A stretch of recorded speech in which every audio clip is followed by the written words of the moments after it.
Good morning and happy New Year to everyone. We are the group 3 and for this morning we will discuss the chapter 7 or the frameworks and principles of moral disposition. So for us to have a grasp of what this chapter is all about, here are the topics to be discussed. A, we will discuss the virtue ethics and different concepts of Aristotle and St. Thomas Aquinas. Letter B, we will also discuss the concepts of Immanuel Kant. Letter C, we will discuss the utilitarianism. Letter D, different types of utilitarianism. And last but not the least, the business fascination with utilitarianism. The aforementioned topics will be then discussed by the following members of Group 3. We have Ms. Bebanco, we have Ms. Cruzara, yours truly, we have Mr. Cubio, we have Ms. De Paz, we have Ms. Lamban, we have Mr. Nismol, we have Ms. Reyes, and last but not the least, we have Ms. Vicedo. But before we go on discussing virtue ethics, let us first have a brief introduction about the fate of being a human. Now, among the Asian men who deeply mind the human predicament, so when we say human predicament, in simple terms, it means the challenges and the difficulties that lies in the lives of human to solve, because of course, only humans are capable to some knowledge and understanding of the universe. So humans are destined to encounter different problems, either with solution, but sometimes there are some problems that seem to have no solution at all. So because of this, these people called the three Oriental sage who focused on how humans could avoid this suffering. So, who are those three Oriental sage? So, first we have Siddhartha Gautama or Buddha, the Enlightened One, who lived from 563 to 483 BC, and was the one who founded the Buddhism religion in our continent. So, for Buddha, human suffering or predicament exists because of what he called the three poisons, which are ignorance, cravings, and greed. And lastly, anger and hate. So for Buddha, if one wants to end suffering, they should search, for ways to avoid the ignorance, the hatred, the cravings, and such. So for his famous quote, ika nga, sabi niya, happiness will never come to those who fail to appreciate what they already have.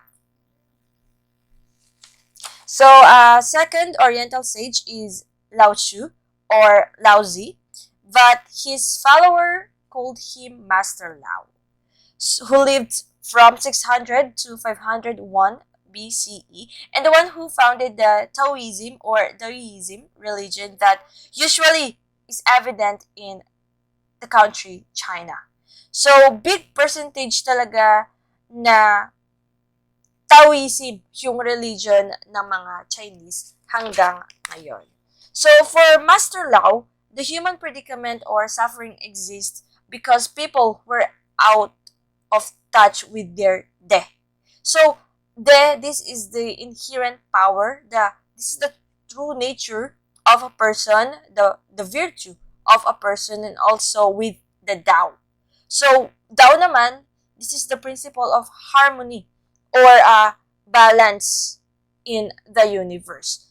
So, if you know the old phrase, go with the flow, Lao Tzu advised humans to actually live in harmony by going in the flow of their different lives. So, if one try to live like this, they can avoid those sufferings or those predicaments. And for his many, famous quotes, ito talaga yung parang tumatak sa nakararami, pati na rin sa akin.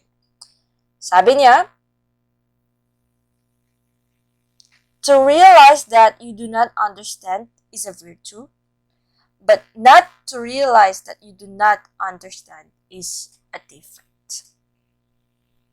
So, so for last Oriental sage, we have Kongki or Confucius, as we all know, so who lived from 551 to 479 BCE, and the one naman who established the Confucianism system that is spread across Asia. So for Confucius, human predicament exists as a result of failure, to follow the way of the ancestors, or how your ancestors live, and their teachings as well. So also there is a disharmony and conflict between heaven and earth, ancestors and us, and between humans here on earth. So for him to end those suffering now, one must reestablish harmony by following his cardinal virtues,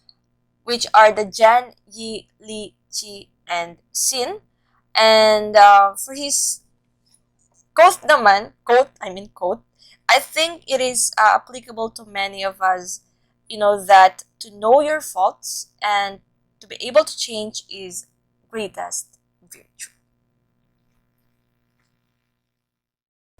For the continuation, the three sage believe that human beings have contact or is one with the summum bonum. So when we say summum bonum, this is the highest good or an ultimate end at which human actions is directed. So Atman self, or the true self, or this is the true self of an individual, is identical daw sa ating transcendent self called Brahman. So Brahman, they also refer this to as the true reality, and this Brahman binds everything together as one.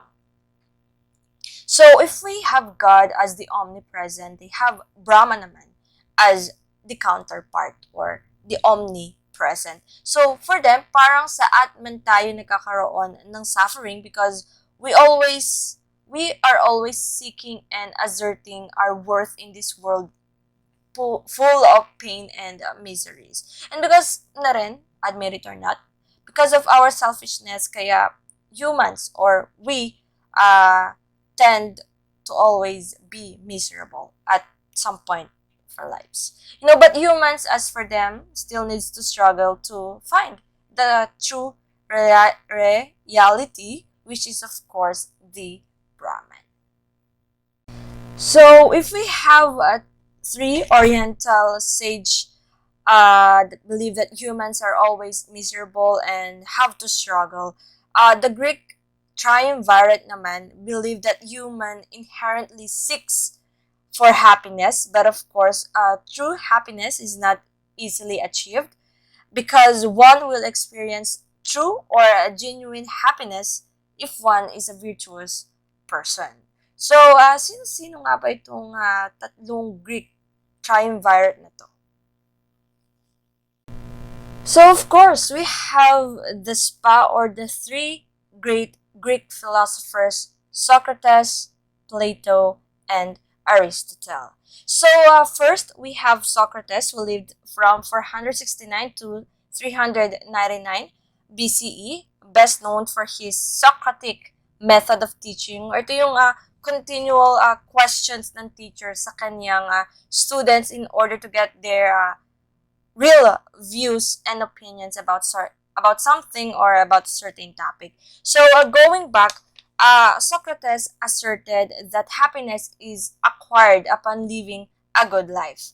So for his word, wait, let me read it. So for his word, a well-examined life is one that is worth living for.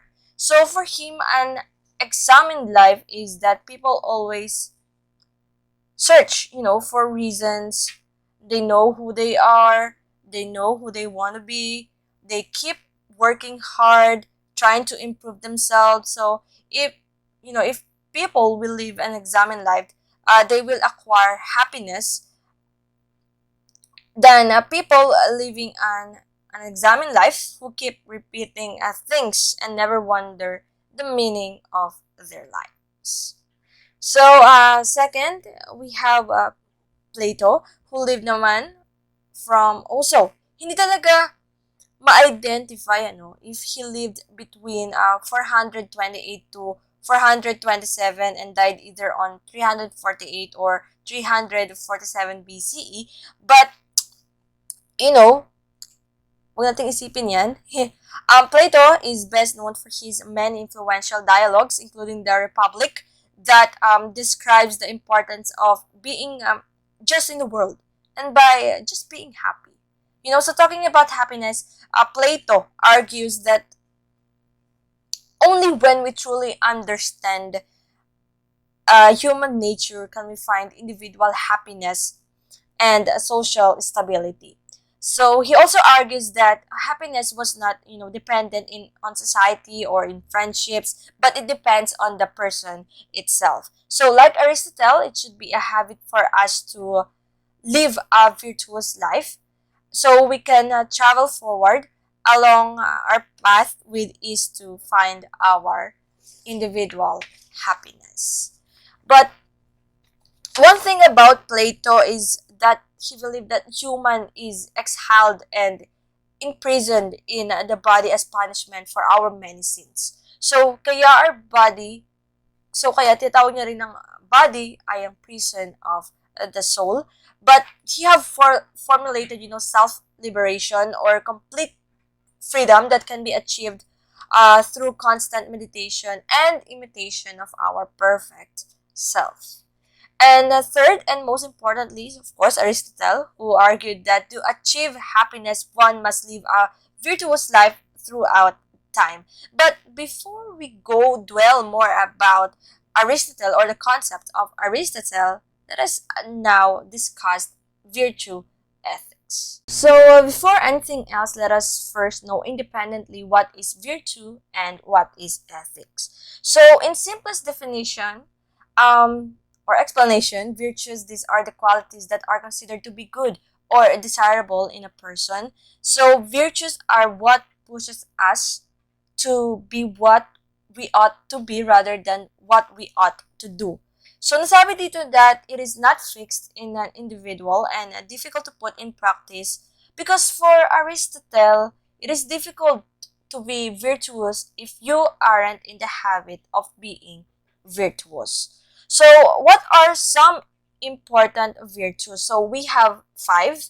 So, we have integrity, trust, honesty, self-control, and fairness. So, next we have ethics. So, ethics, as we all know, it came from the Greek word ethikos, which means character of an individual that deals with what is good and what is bad. So, combining the two definitions, virtue ethics focuses not so much on the principles or the consequences of action, nor even the action itself so much, but it puts so much focuses on the person who performs the action. So, or what we called as the moral agent. So, another explanation is that really doesn't question of how we act, but instead it studies how we are as a people, or it is therefore the agent-centered morality. So to simply understood it asks the questions, is X a good person?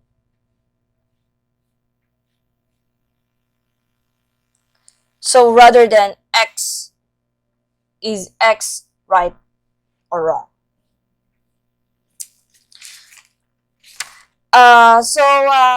Next, so what is a virtuous person naman? So let me tell you this quote of Aristotle for better understanding of what it means to be virtuous. So for him, we are what we repeatedly do. Excellence or virtues then is not an act but a habit. So for him, we became virtuous by practicing virtuous acts from childhood, sabi niya, and throughout life, whatever circumstances we will encounter.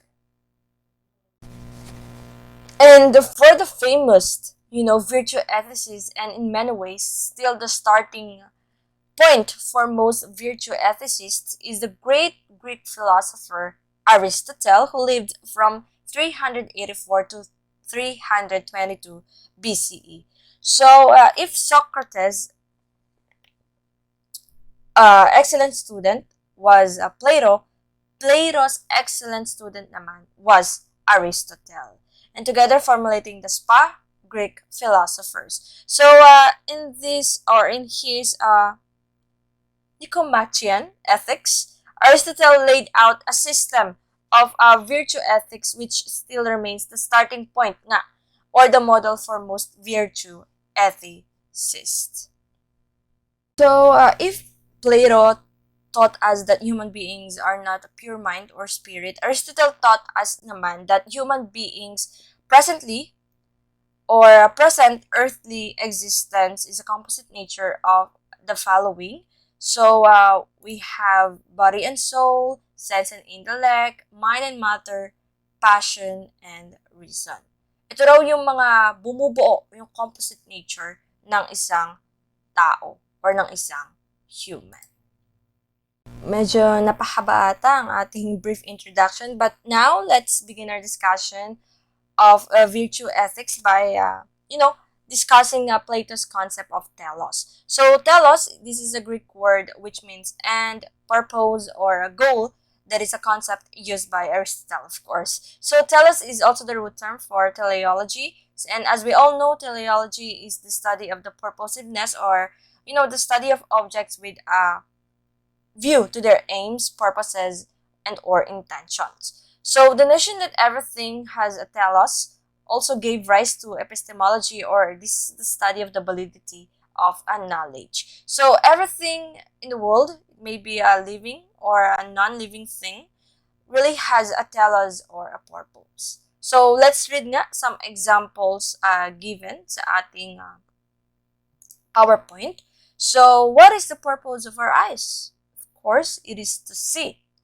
Second, what is the purpose of the knife? Of course, it is to cut things such as meat, vegetables, and the likes. So, also for Aristotle, human have telos and it is our goal to fulfill. Pero, ano nga ba yung ating telos? What is that goal that we are really aiming for? So, Aristotle said that the goal of human life is having eudaimonia, or genuine happiness. So, happiness daw is always the ultimate reason why any person does what she, or they does. So, again, ano nga ang human telos? Ano nga ang telos ng human? Is to have happiness or eudaimonia. So, diba, kakasabi ko lang that we have an end, a purpose, or we have a telos. So, for Aristotle, we should, devote our lives developing those characteristics, developing those virtues that allow us to achieve or perfect our end. So, our purpose, our telos, and ano ulit yung human telos? Sige nga. Yes, it is to achieve a eudaimonia or happiness. So, many Greek philosophers, not just Aristotle, they also asserted that living virtuously brings us happiness and is the one only pathway to achieve or for genuine happiness. So, but for us Christians, our human telos now is to live in the image and resemblance of God. So, diba, Christians shape their lives, according to God's teaching, kasi nga, our human telos for Christianity, Aristotle as well distinguished two kinds of telos or end. So first is instrumental ends, wherein various actions made by humans are practically not an end themselves but a means to a greater end. So one good example of instrumental end is us, student. So we study not just to earn a bachelor's degree, but it is for something else. Or it is for something more. Ano kaya mga yun? To get a better job, earn for a living, personal enrichment or achievement, and the likes. So intrinsic, on the other hand, demand, these are the actions that are committed for our own sake. So this is our functions as a human. So one example is professional workers, such as teachers. Ano nga ba ginagawa ng teachers? Is mainly to teach students, doctors to treat people who have illnesses, engineers in constructing and designing buildings. So how would this kind of telos, determine human as good? So it is when one fulfills his, her, or their expected functions. So pero gusto ko lang din sabihin that being a good professional does not evaluate of being a good person. Yes, let's say na you are doing your function as a teacher, doctor, engineers, etc. Pero sa likod naman, you are doing some unethical behavior like receiving bribes from some affluent people. So, sa tingin mo, will you be considered? So, are you considered as a good person? So, for Aristotle, there is a huge difference talaga of being a good person and being a good professional. The second concept of Aristotle is virtue as habit. So, Aristotle also believed that our virtue is not innate or it isn't something we are born at, like pagkapanganak pa lang natin ay may mga virtues na tayo. So, hindi naman, di ba, wala naman tayong virtues pagkapanganak pa lang. So, sabi niya, virtue is something that we learned through model or imitation of a good person.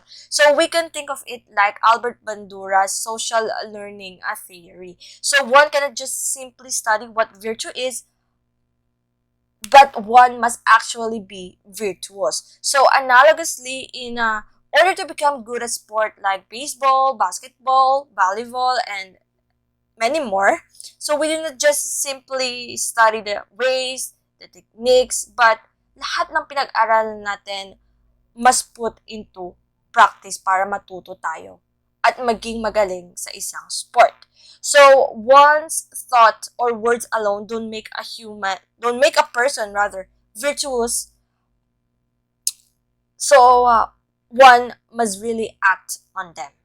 So, and kung nabasa nyo kanina sa may virtuous person, it is not simply who just does a good or right act occasionally, but it is someone who consistently do the good things whatever the situation or circumstances may be.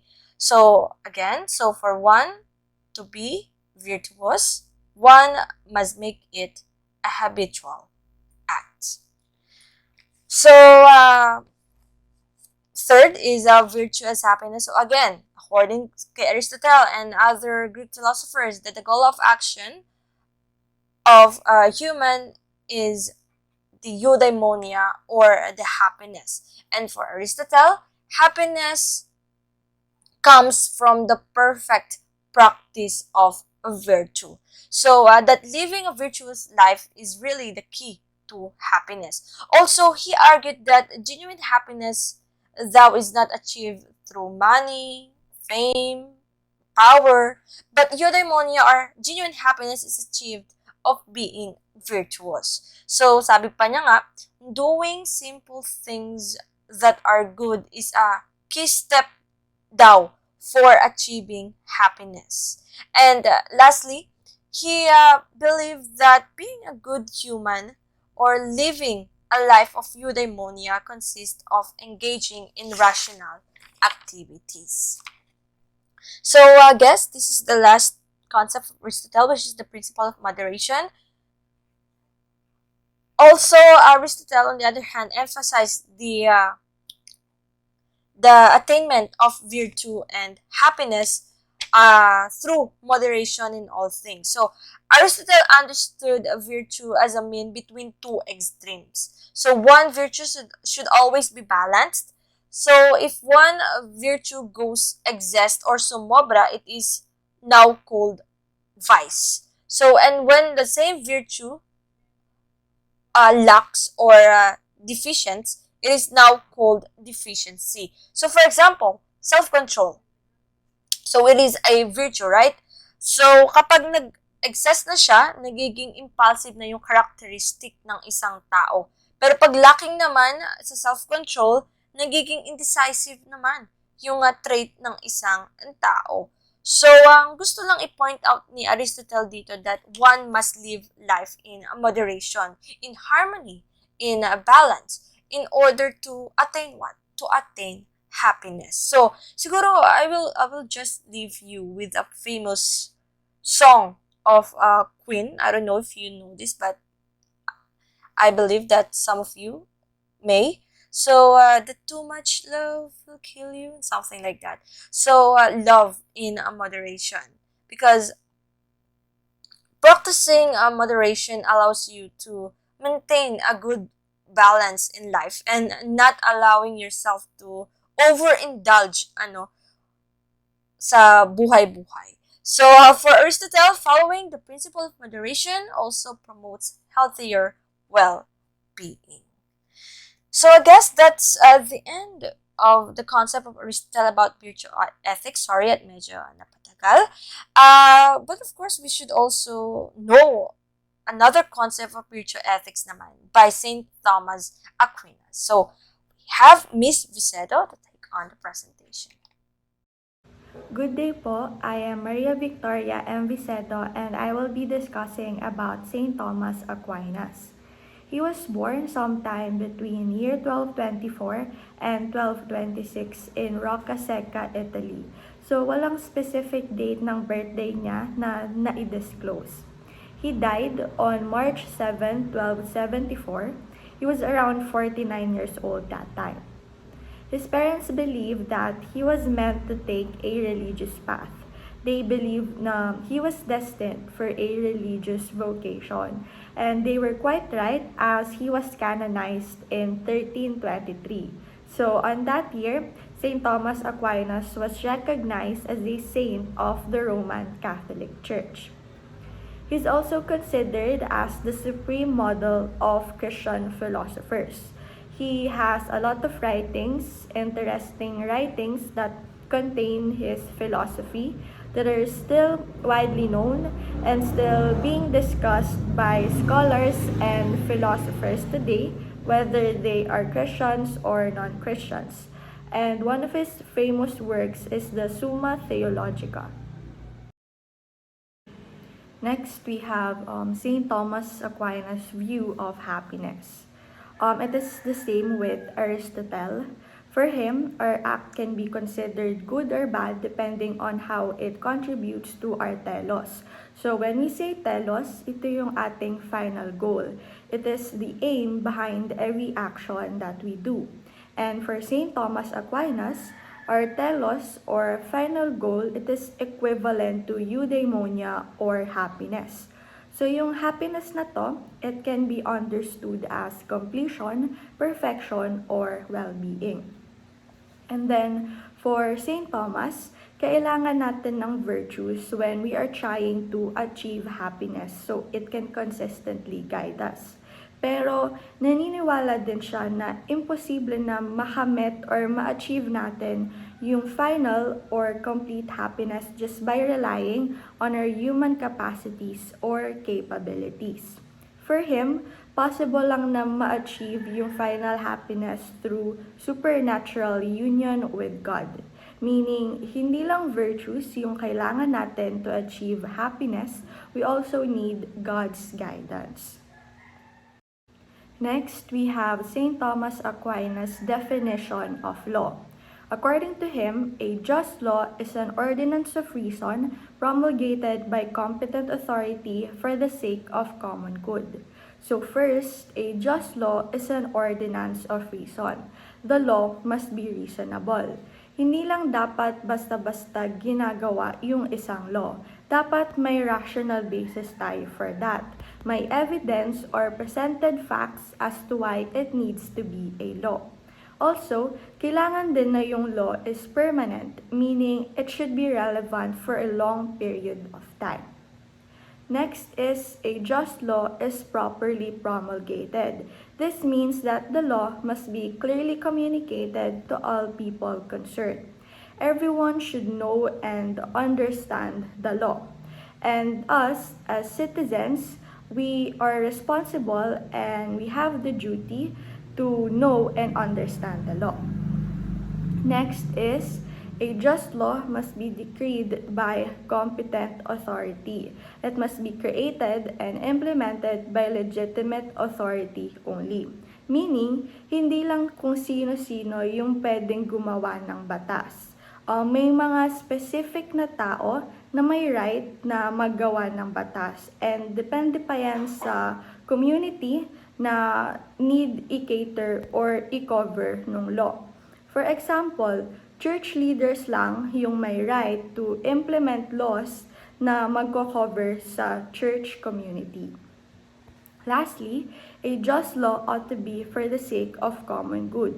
This only means na the law should be created for the sake of all people and the community. It should respect the dignity and freedom of each person and at the same time, dapat magbe-benefit yung maraming tao doon.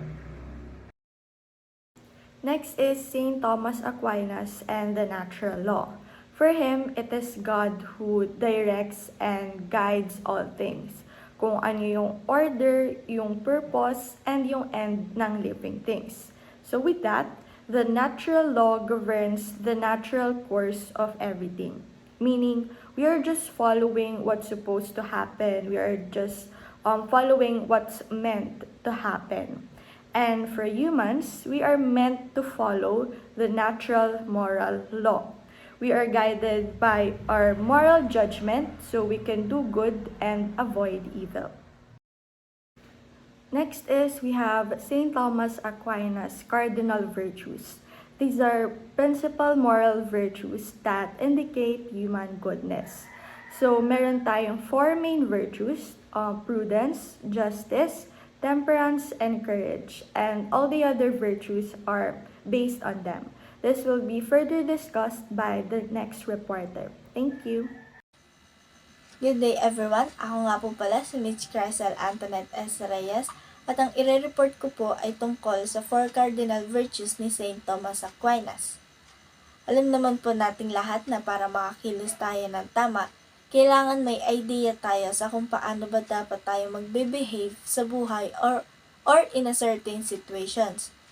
At ito po ay papasok sa unang cardinal virtues ni Aquinas which is ang prudence.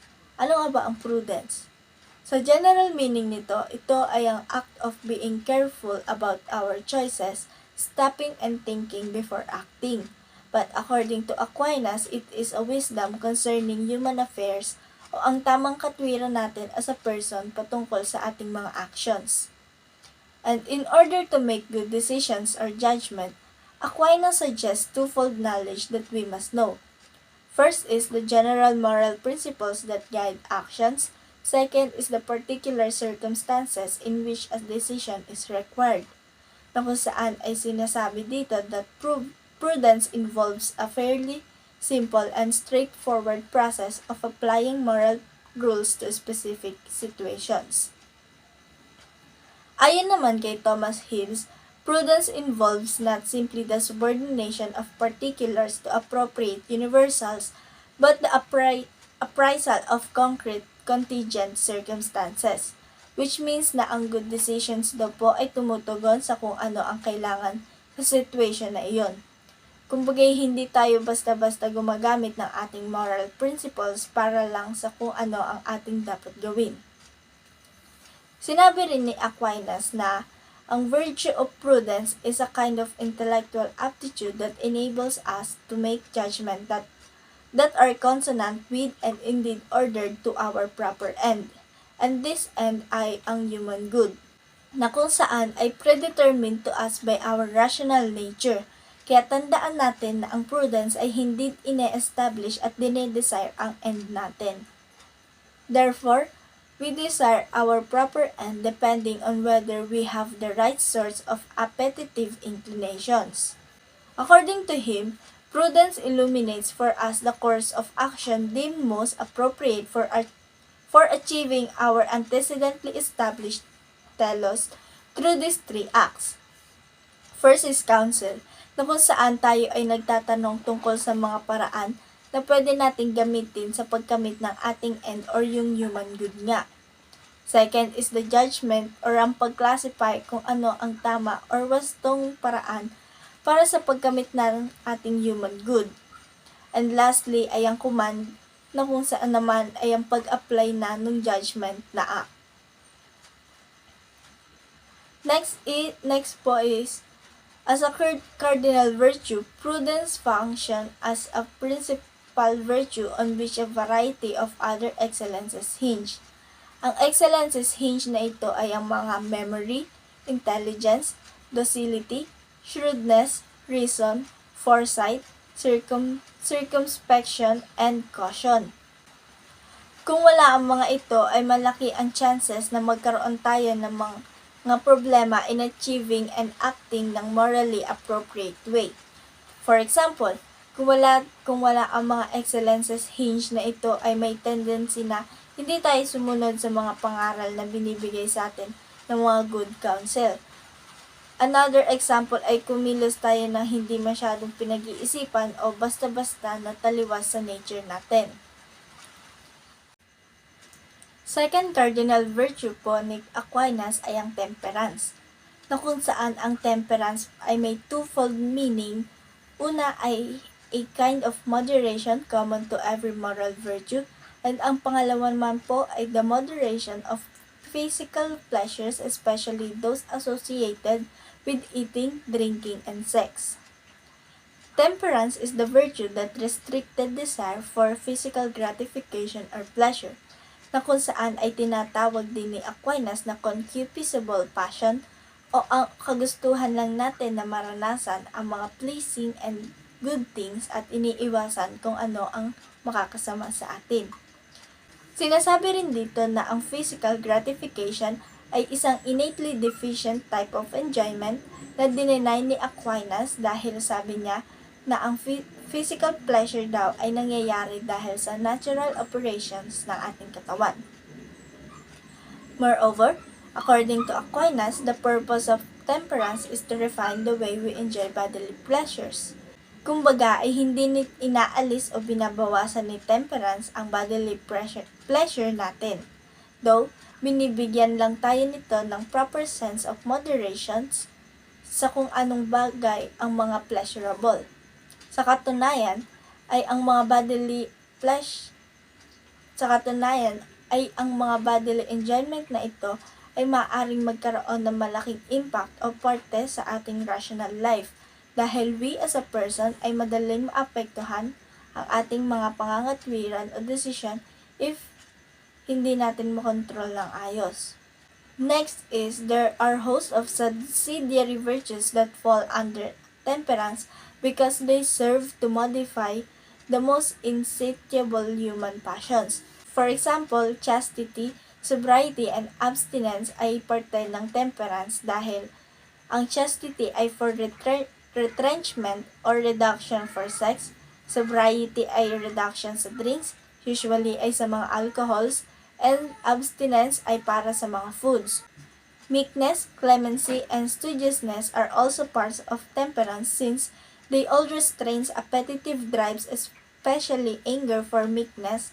Sa clemency naman ay sa desire natin to give punishment, at last ay studiousness for the desire to pursue vain curiosities. However, ang humility daw po ay isang parte ng temperance. Bakit? Dahil ini-aim ng humility na pigilan or kontrolin ang ating mga immoderate desire sa buhay na hindi naman makatotohanan makamit. Kung kaya naman ay kabilang si humility sa temperance dahil sabi nga ni Aquinas ay whatever virtues restrain or suppress and the action which moderate the impetuosity of the passion are considered parts of temperance. Third virtue ay courage. Since temperance at ang subsidiary virtues nito ay naglalayo na i-restrain ang strong appetite of a person such as the sexual appetite, according to Aquinas, courage and its subsidiary virtues modify the irascible appetite. Irascible appetite in a sense na ang desire natin for which is difficult to attain or avoid. For example, every time na nahihirapan tayo gawin ng isang bagay, kaakibat kaagad nito ay ang takot. Kahit na anong iwas natin or pigil natin, makakaramdam pa rin tayo ng takot. And this fear ay ang pumipigil sa atin upang sumunod sa kung ano ang sinasabi ng ating katwiran. At kapag nangyari ito ay nagfe-fail tayo to achieve our proper human good. But i-clarify ko lang din na hindi ibig sabihin nito ay bawal na makaramdam ng fear. Pwede pa rin naman gaya ng takot natin sa mga untimely death and also having a bad reputation. Sinasabi lang dito na nagiging masama ang fear sa ating pangangatwiran o reasons kapag pinipigilan na nito tayong harapin ang mga bagay na dapat harapin. At dito papasok ang virtue ng courage na tumutulong sa atin to prevent us from undertaking more daunting tasks. Courage also restrains our fear so that we might endure harrowing circumstances.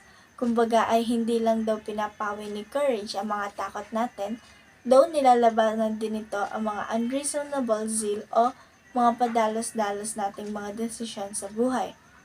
Dahil sinasabi dito na ang sobrang kagustuhan natin na harapin ang mga takot sa buhay ay mas nagre-resulta daw na kawalan ng ingat na mas nagdudulot ng kapakahamakan for us.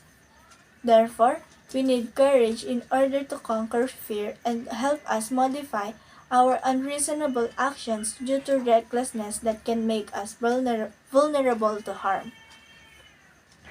Those with courage will also have a considerable degree of the following. Kumbaga ay same lang din ito sa subsidiary virtues ni temperance. First is endurance. We must have a considerable degree of endurance na makayanan na gumalaw or mag-isip ng straight in the midst of danger that can threaten bodily harm or death. Second is confident. A courageous person must be confident na halos kaparehas ng magnanimity that will not only have to endure pain and suffering, they must aggressively confront the obstacles that stand in the way of achieving their proper good. Third is magnificence in a sense of nobility with respect to the importance of his endeavors. And finally is patience and perseverance na kung saan ay hindi siya maapektuhan ng stress, lungkot, at hindi panghihinaan ng loob due to the exigencies of his endeavors. And the last virtue of Aquinas is justice. Ang unang tatlo na virtue na nabanggit ko kanina ay more on our own state ang concern. However, the virtue of justice governs our relationship with others o constant willingness na ipaabot sa bawat isa kung ano ang mga nararapat sa kanila. Beyond this, Aquinas' account of justice exhibits of various distinctions. Una ay legal justice. Ang purpose ng legal justice ay pamahalaan ng ating actions to common good. Kumbaga ay nagfo-focus ang legal justice sa kung ano ang makakabuti para sa community. Sinasabi rin dito na kung ano ang nakakaapekto para sa every member of a community or para sa atin ay makakaapekto rin sa buong community. Kumbagay parang domino effect lang. We cannot fulfill the demands of justice only by considering what legal or general justice requires. We also need particular justice na kung saan ang focus ay ang pamamahala sa ating interactions with individual citizens. Compared sa legal justice na for the good of the community ang focus, dito naman ay para sa kabutihan for other people na nakaka-interact natin regularly. Aquinas also identifies commutative and distributive justice as both seek to preserve equality between persons by giving to each person what is due. Yet, Aquinas notes that There are different kinds of Jew, and this fact necessitates the current distinctions. Commutative justice concerns the mutual dealings between individual citizens. In the context of what is due is a kind of equality whereby a person should be paid an amount that is comparable to the value of what he or she sells. In short, the kind of equality commutative justice seeks to preserve is a matter of quantity.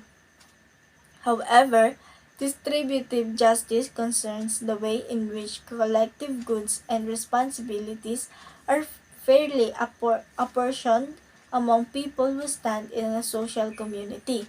In matter of distributive justice, then, what is due will be relative to what one's deserve or needs. Since Aquinas also thinks that there is a moral obligation to provide for the poor, depending on his or her efforts for station in life. Yet, with respect to distributive justice, what a person receives is not a matter of equal quantity but due proportion. Moreover, Aquinas thinks the cardinal virtues provide general templates for the most salient forms of moral activity, commanding action for prudence, giving to those what is due for justice, curbing the passions for temperance, and strengthening the passions against fear for the courage. That's all for my report. Thank you very much, and God bless. Ngayon, pag-usapan naman natin ang 7 deadly sins, also called the 7 capital sins or the 7 cardinal sins. And in Roman Catholic theology, the 7 vices that spur other sins and further moral behavior. Mag-start yung kwento na to sa guy, a Christian ascetic named Evagrius Ponticus. Siya yung unang nag-enumerate ng mga main sins na to, and dun siya nag-start sa 8 deadly sins. And then, may student siya named John Cation, and naisip na John Cation na, parang luma na yung wording ng teacher ko na to. So, nireform niya, binago niya yung ibang words, and then, nakita naman to ni Pope Gregory I or the Great, and naisip niya na i-reform ulit to. And then, nireform niya, binago niya ulit yung mga words, and then, nagbawa siya ng isa. So, doon nag-start yung 7 deadly sins. And yung mas nagpatatag nito ay si Saint Aquinas nang sinabi niya na, guys, maganda na tong gawa ni Pope Gregory I. Wala na magdadagat po babawas nito . So, ito na yung 7 deadly sins na kilala natin. Ayun. Okay, starting with the first one.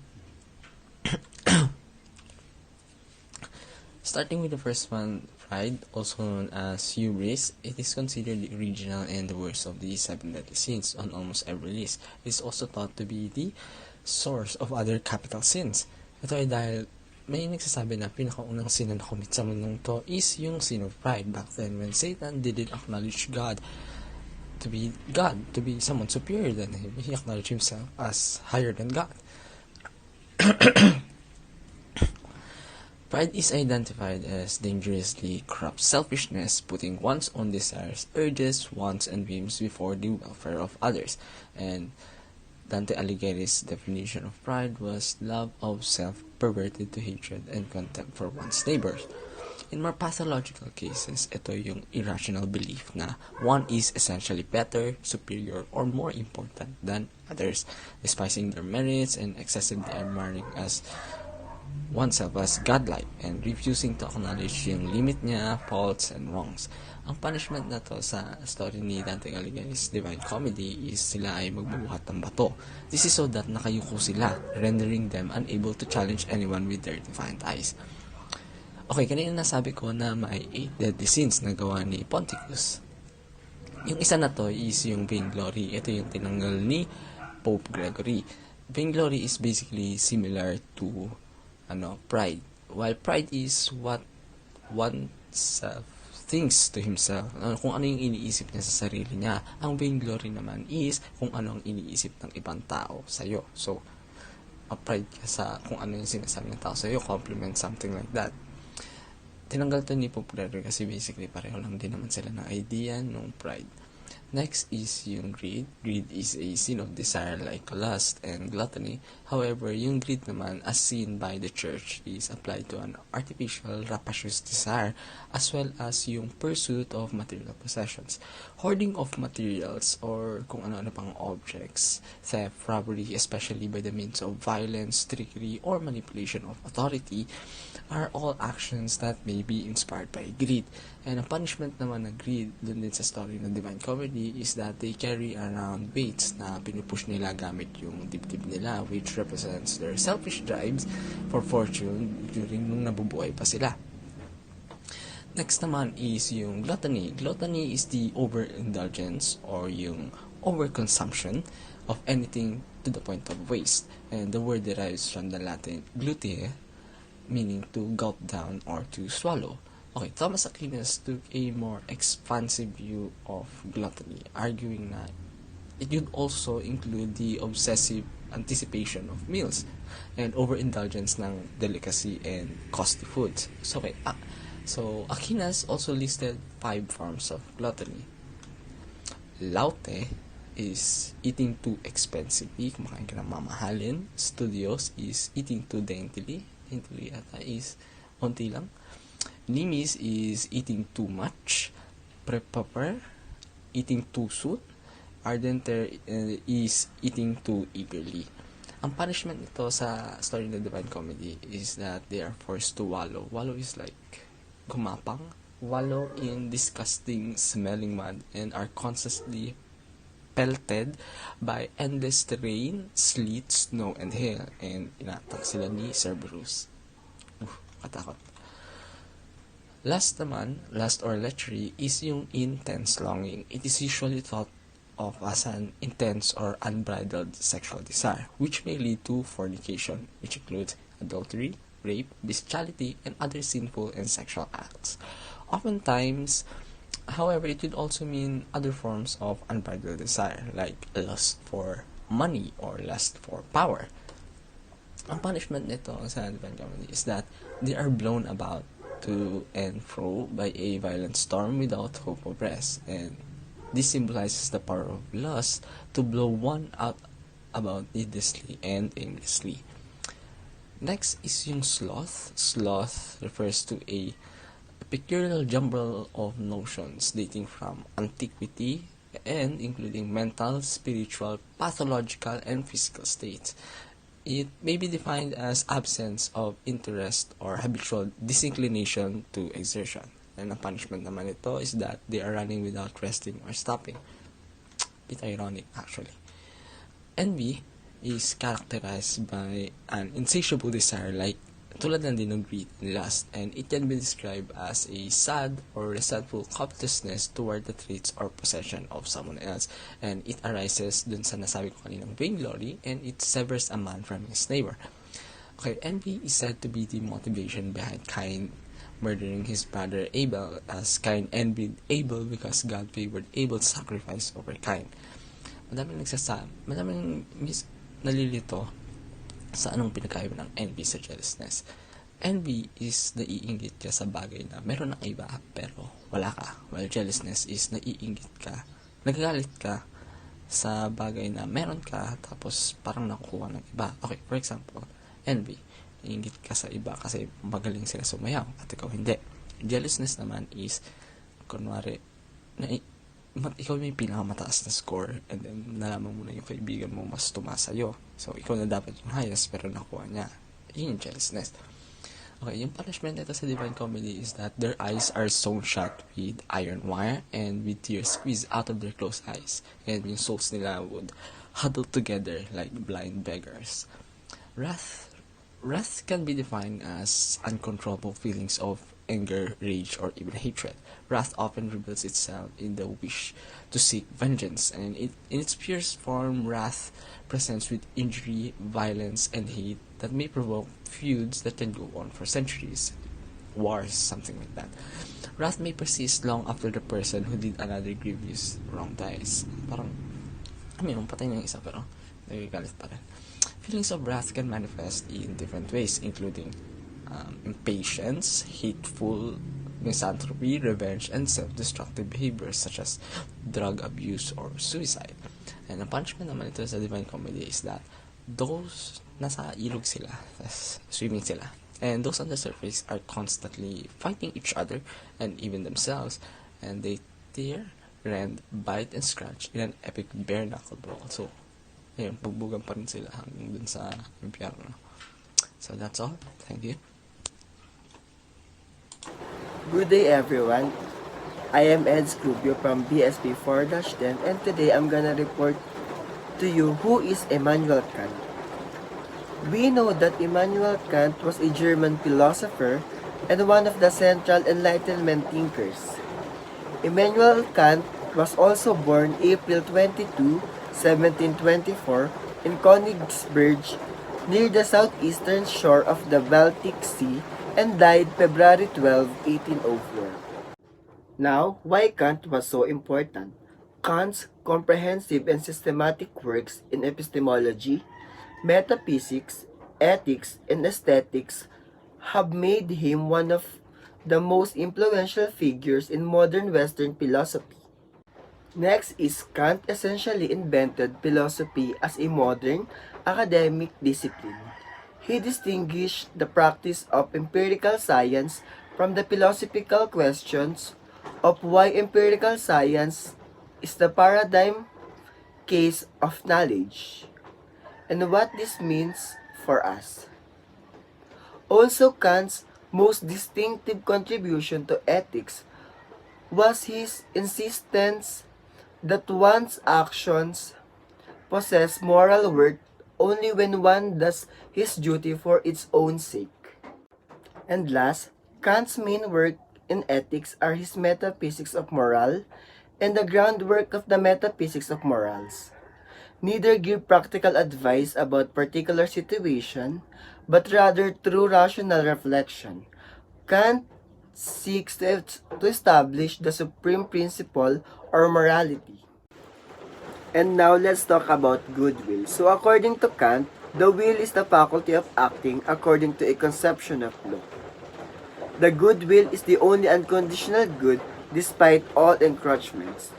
Also, the only thing that is good without qualification is the goodwill. So sa madaling salita po, ang will ay ang faculty of choice or decision in which we determine which actions we shall perform.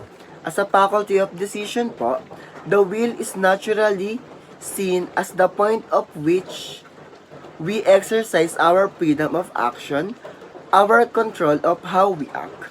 For example, an example would be the case of a man suffering from terminal cancer. This individual has lost all his desires to become happy, but yet he plans to engage in enjoying the remaining moments of his life because of his duty to preserve his life. So dito po maipapakita natin na sa halip na magalit yung tao or malungkot siya, mas pinili po niya na i-enjoy yung natitira niyang araw. And Kant's second proposition deals with the principle of duty. So now let's talk about categorical imperatives. For Kant, only the categorical imperative is moral. It is the moral law. An imperative is a command that compels human, by virtue of their being rational, to act in precisely the same way. Kant derived the categorical imperative to provide a formulation by which we can apply our human reason to determine the right, the rational thing to do, that is our duty. In short, categorical imperatives are the commands or moral laws that all persons must follow, regardless of their desires. As morals, these imperatives are binding on everyone. Kant said that an imperative is something that a person must do. For example, if a person wants to stop being thirsty, it is imperative that they have a drink.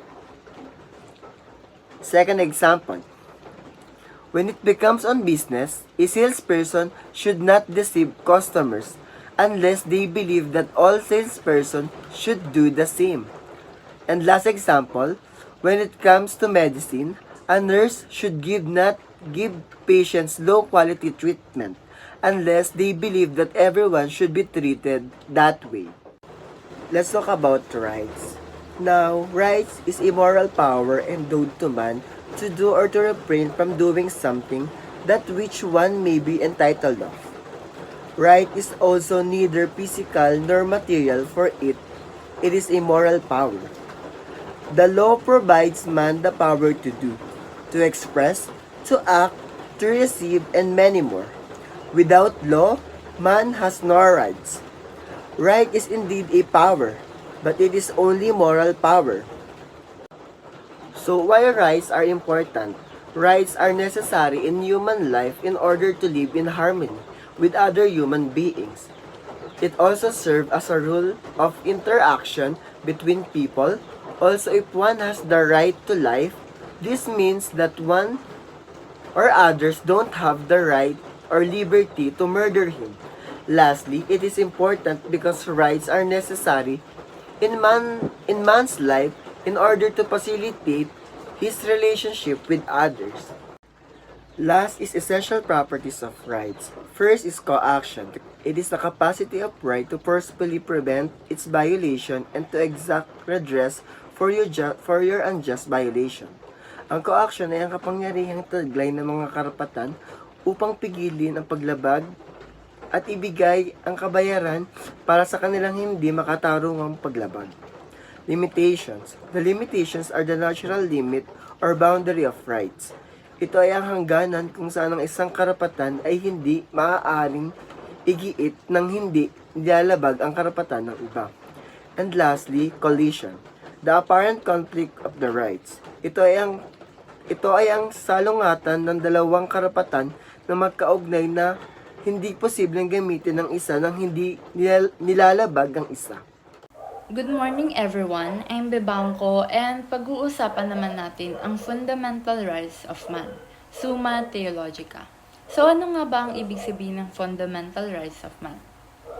Ito ay ang group of rights na kinilala na ng Korte Suprema bilang nangangailangan ng mataas na antas ng proteksyon mula sa panghihimasok ng pamahalaan. Ito ay ang mga karapatan na identified na sa mga konstitusyon o protektado na ng due process. Nakakatulong itong fundamental rights upang maprotektahan ang kalayaan ng bawat individual and to prevent abuses na pwedeng makasama sa entire civilization. And malaki ang naitutulong nito upang maiwasan ang unjustified suffering ng bawat individual. So itong mga karapatan na ito ay hindi madaling maipagkakait ng gobyerno, munisipalya o otoridad, lalo na kung hindi naman talaga justifiable. So, for a quick discussion lang din, ang Summa Theologica ay ang best known work ni Thomas Aquinas. Ang kahulugan nito sa Ingles ay Summary of Theology. Ang mga pananaw na ipinapakita sa pagsulat na ito ay kasalukuyang itinataguyod ng malaking bahagi ng mga modernong doktrina ng simbahang Romano-Katoliko. Ito ay nakatutok sa mga bagay ng panrelihiyon na may kinalaman sa organisasyon at doktrina ng pananampalatayang Katoliko. So, mabalik naman tayo sa fundamental rights of man. Mayroon tayong 4 na rights under dito. Una, the right to life o karapatang mabuhay. Pangalawa ay ang the right to private property o karapatang magkaroon ng pribadong pag-aari. Pangatlo ay ang right to marry o karapatang magpakasal. At ang panghuli at pang-apat ay ang the right to physical freedom o karapatan sa pisikal na kalayaan. So ano nga ba ang right to life na pinakaunang karapatan ng isang tao? Ayon sa libro, ito ang highest right ng isang tao dahil kung wala ito ay hindi natin matatamasa ang ibang mga karapatang mayroon tayo. So yung right of the fetus to be born belongs to this right. Ang karapatang mabuhay ay may kaukulang tungkulin. Dapat ay panatilihin nating malakas at malusog ang ating mga pangangatawan at kailangang magkaroon ng kapabilidad sa intelektual, moral, at pisikal na kaanyuan. So, sunod na karapatan naman ay ang the right to private property o karapatang magkaroon ng pribadong pag-aari. Ang isang individual ay inaasahang magkaroon ng ownership or acquisition ng kahit anong uri ng goods or property upang mamuhay ng maayos at maging mabunga ang kanyang buhay. Ang kaukulang tungkulin naman ng karapatang ito ay dapat pangalagaan ang mga pag-aaring ito at tumulong sa mga nangangailangan. So, the right to marry naman ay binibigyan niya tayo ng karapatan upang pumili ng kung anong buhay ang gusto nating sundin, lalo na sa pagpili ng mapapangasawa at sa pagbuo ng pamilya. Ngunit ang karapatang ito ay may kaukulang tungkulin na dapat ay suportahan ng mabubuong pamilya at palakihin ng maayos ang magiging anak. Itong karapatan na ito ay guaranteed and protected by the state. So, ang huli at pang-apat na fundamental rights of man naman ay ang the right to physical freedom o karapatan sa pisikal na kalayaan. Ito ay nangangahulugan na mayroon tayong moral na kapangyarihan upang gumalaw ng malaya. Ngunit, dapat din nating tandaan na may hangganan o boundary ang karapatang ito at isipin natin ang mga private boundaries ng bawat individual. Ito ang kaukulang tungkulin ng karapatang ito. So, dumako naman tayo sa kinds of rights. Mayroon tayong 10 uri ng karapatan. So, number 1 dito ay ang natural rights. Pangalawa ay acquired rights. Pangatlo ay public rights. Pang-apat ay private rights. Pang-5 ay positive rights. Pang-6 ay negative rights. Pang-7 ay alienable rights. 8 ay inalienable rights. Pang-9 ay perfect rights at ang panghuli ay ang imperfect rights. Unang uri ng karapatan ay natural rights. Ang natural rights ay karapatang nakukuha sa pagsilang pa lamang ng bata. So, tinatawag din itong basic human rights. Ito yung fundamental rights na napag-usapan natin kanina. Natural rights ay ang pagkakaroon ng karapatang mabuhay, karapatang magkaroon ng sariling pag-aari, karapatang magpakasal at karapatan sa pisikal na kalayaan. So, pangalawa naman ay ang acquired rights. Itong karapatang ito ay makakamtan ng isang individual pagkatapos niyang tuparin ang ilang mga kinakailangan na hatol ng batas. Halimbawa ay ang acquisition ng citizenship o kaya naman ay right to suffrage o karapatang bumoto. Pangatlo ay ang public rights. Itong karapatan na ito ay binibigay sa mga tao by ecclesiastical and civil laws.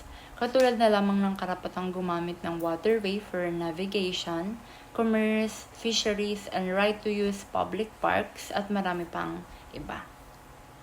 So, pang-apat na kinds of rights ay ang private rights. Itong mga karapatan na ito ay guaranteed or granted by private industries, institutions, or organizations na formulated law in accordance with civil law. Pang-5 ay positive rights, yung mga karapatang nagbibigay sa isang tao ng kapangyarihan gumawa ng iilang bagay. Halimbawa, karapatang mag-asawa o magkaroon ng kayamanan. Pang-6 naman ay negative rights. Ito yung nagbibigay ng kapangyarihan na tumanggi sa mga negatibong kilos. Halimbawa, pagnanakaw o pag-inom hanggang sa kalasingan, pagpatay at iba pa.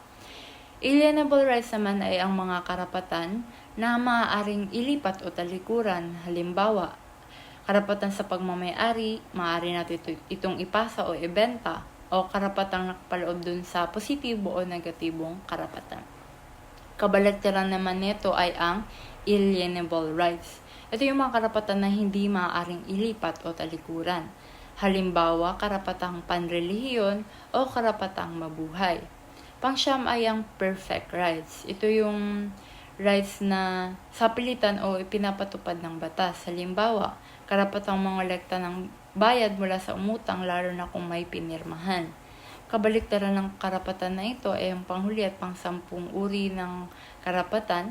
Ito ay imperfect rights. Ito naman ay ang karapatan na hindi ipinapatupad ng batas o hindi ayon sa batas.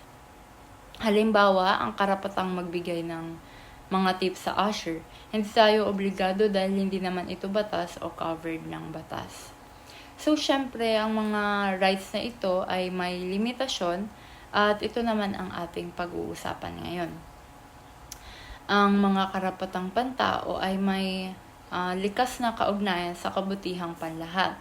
Maaring gamitin ng isa ang kanyang mga karapatan para sa kabutihan niya, basta't ang pagpapatupad nito ay hindi makakasama sa lipunan.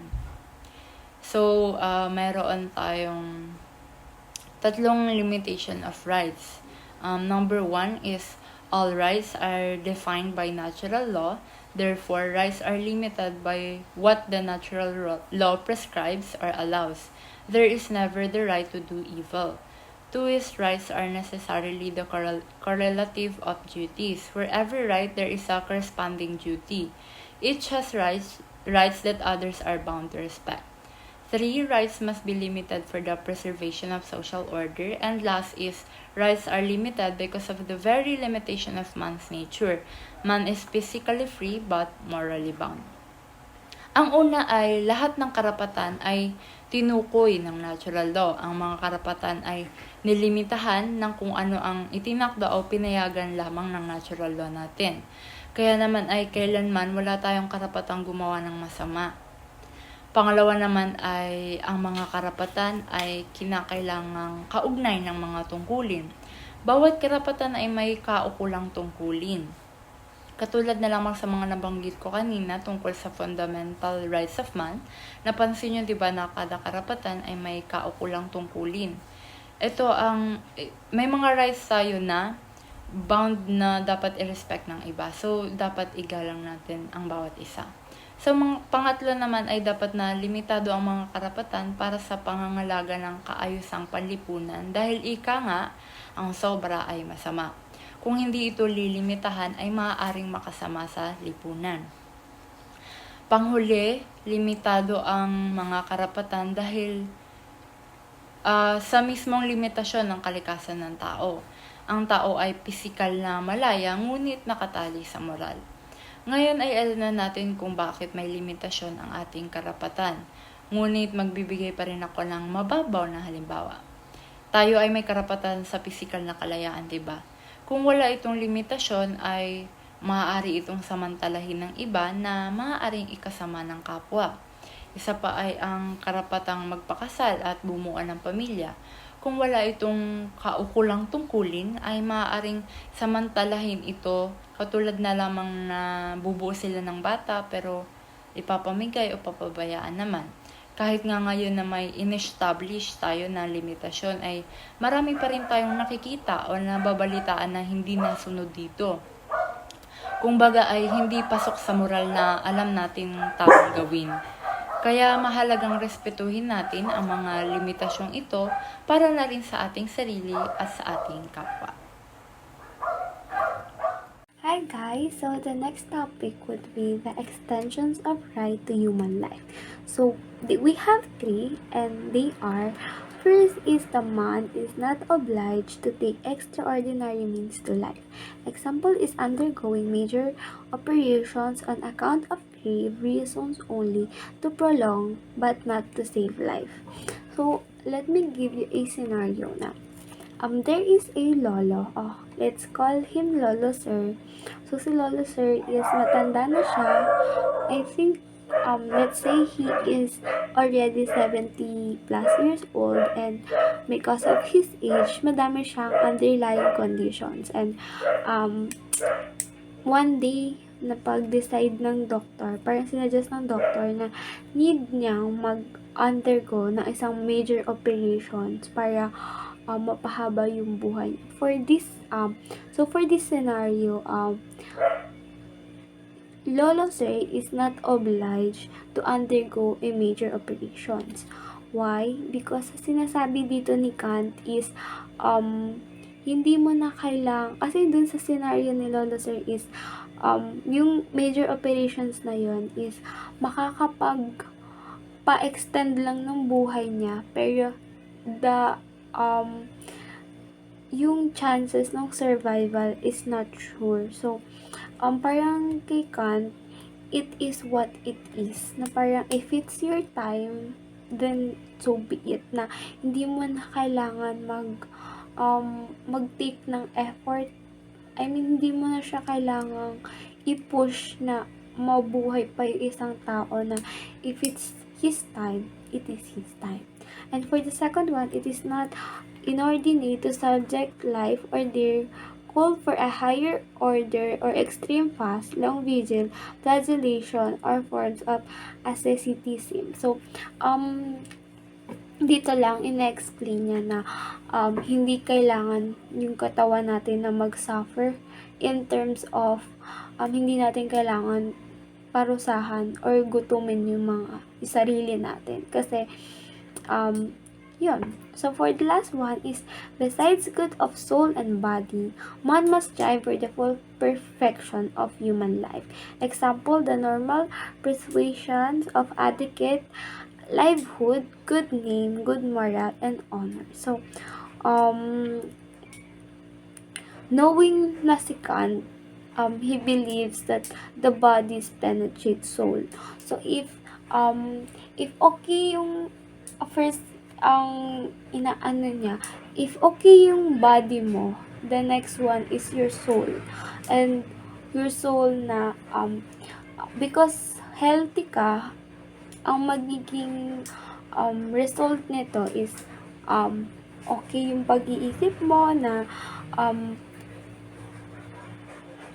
maayos yung pangalan mo, like you have a good reputation, you have good name, you have good moral, and also other people respects you because you are a good person.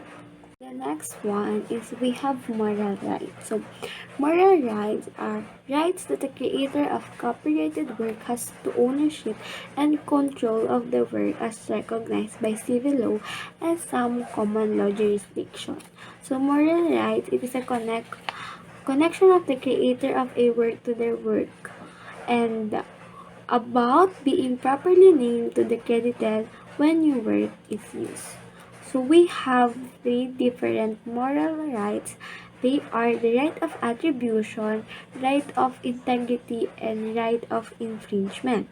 So for the right of attribution, it is right of an author to be identified and named as the author of his work. And so for this, if you are kapag nagbabasa kayo ng mga books, example sa Wattpad, like yung book ni Jonax,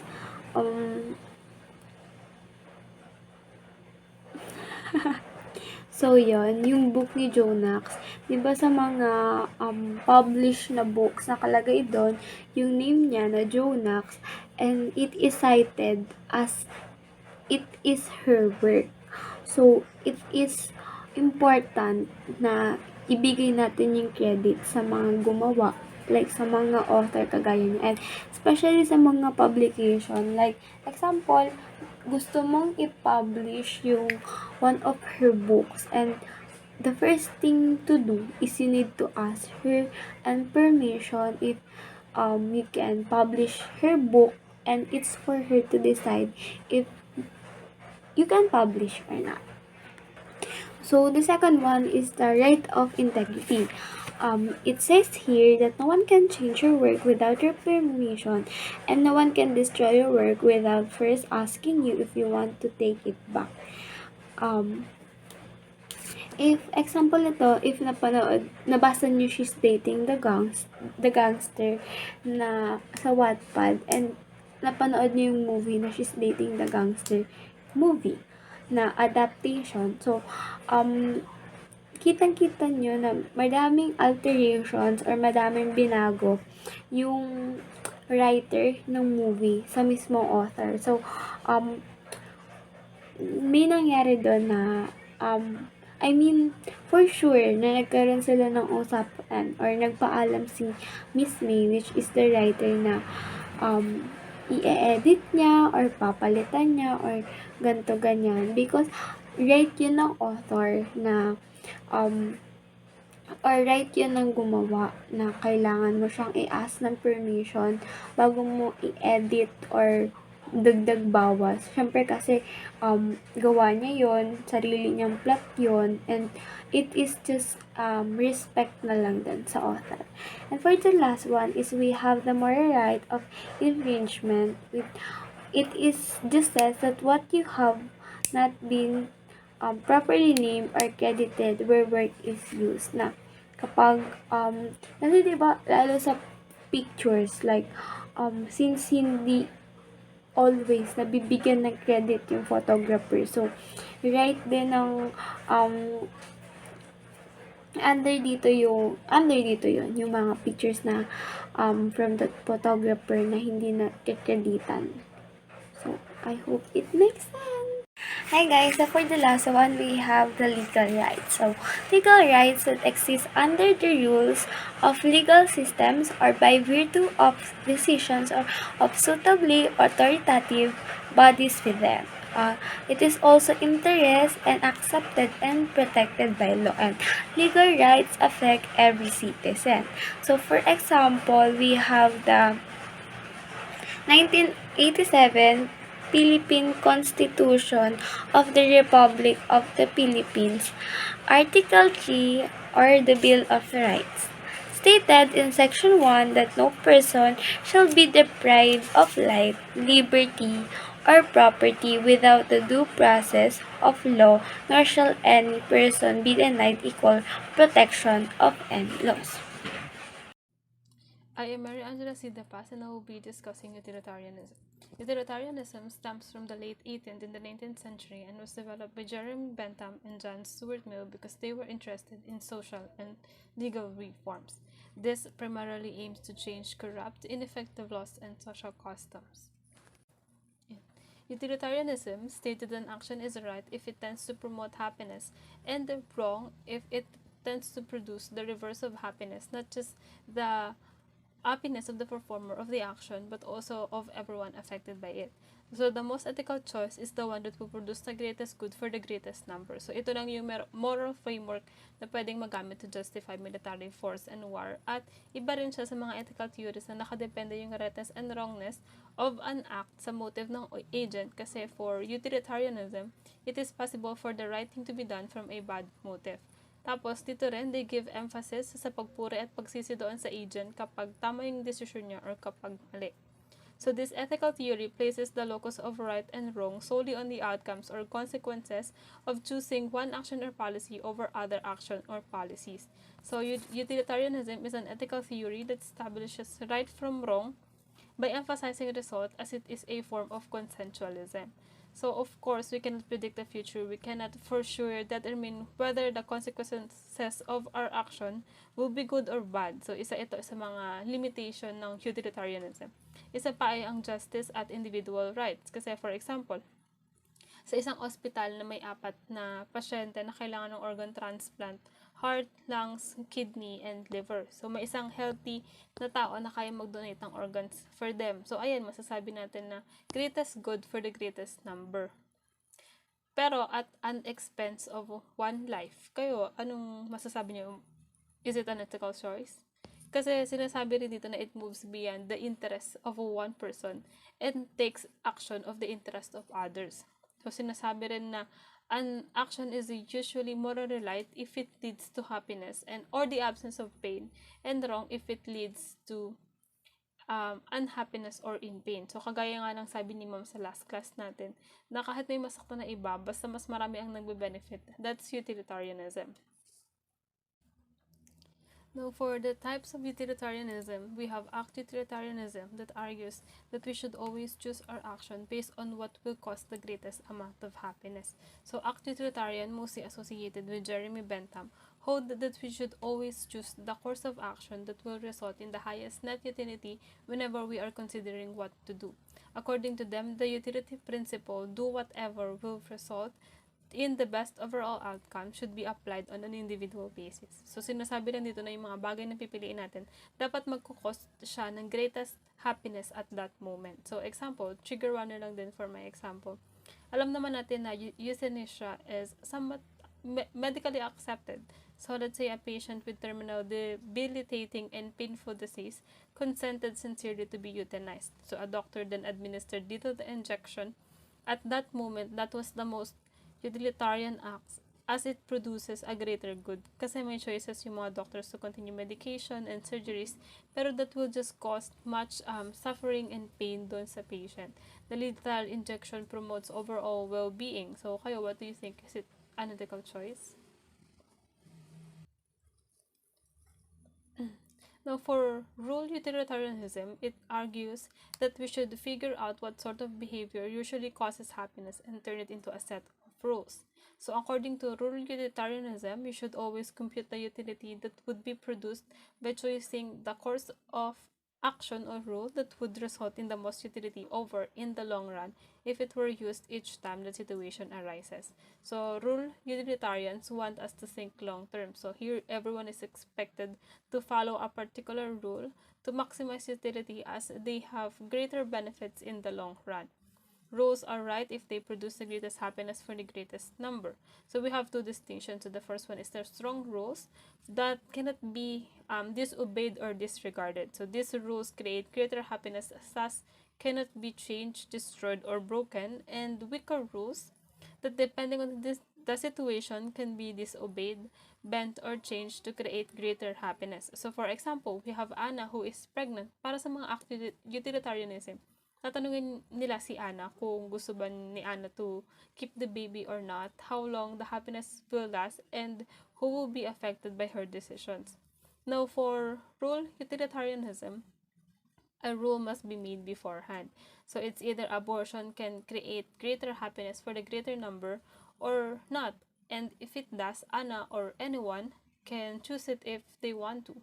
It is the happiness of the society that must be prioritized. So abortion must cause minimal pain to the fetus rather than being born unwanted and the trauma that the mother will have to endure if having a child is against her will. So however, there are other risks to weigh against, such as the risk of medical procedures for the woman. Now for the weaker rule, where we can make exceptions, like for example, the baby was created against the woman's will or if the mother has a medical condition. Yun. So another good example is the death penalty. So utilitarianism believes that it is a great tool to create a crime-free world. Kayo, do you believe?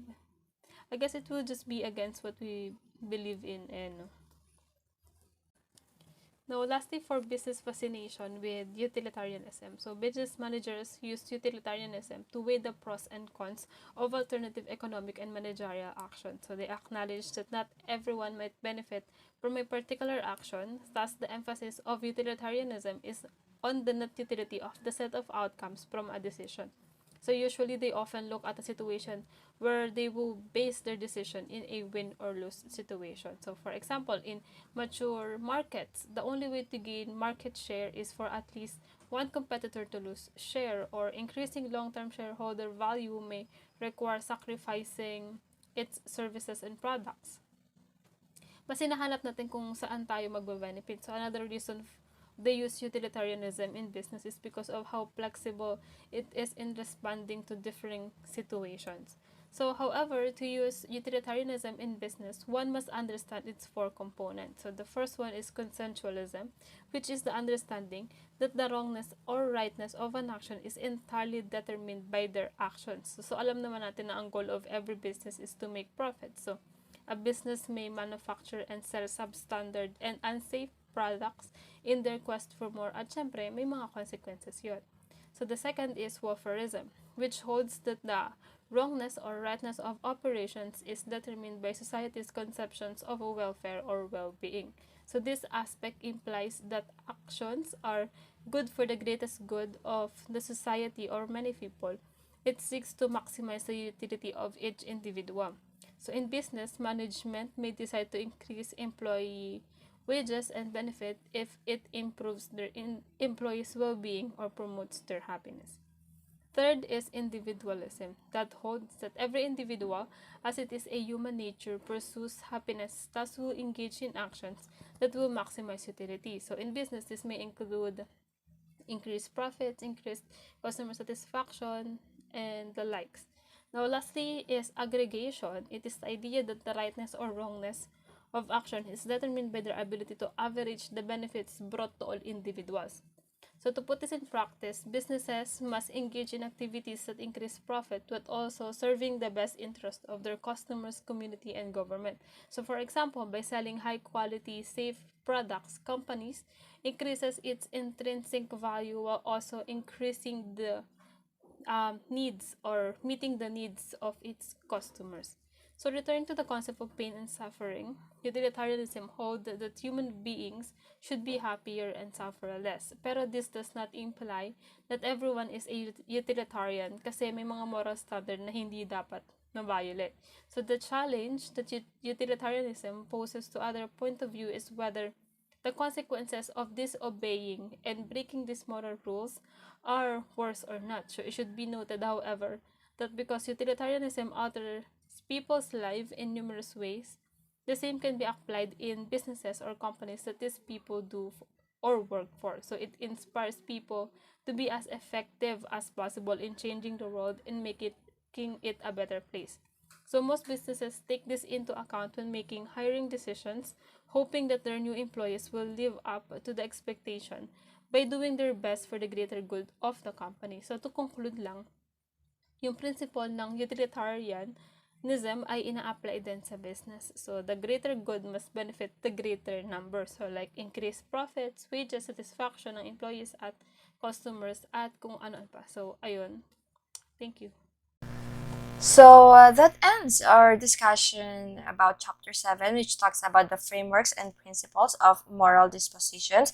So we hope na na-explain namin clearly ano yung mga different concepts of different philosopher as well as the concept of utilitarianism. And yeah, before we end, gusto namin sabihin na may we live life virtuously in order to attain our telos, our end, or our purpose, which is ano nga ulit?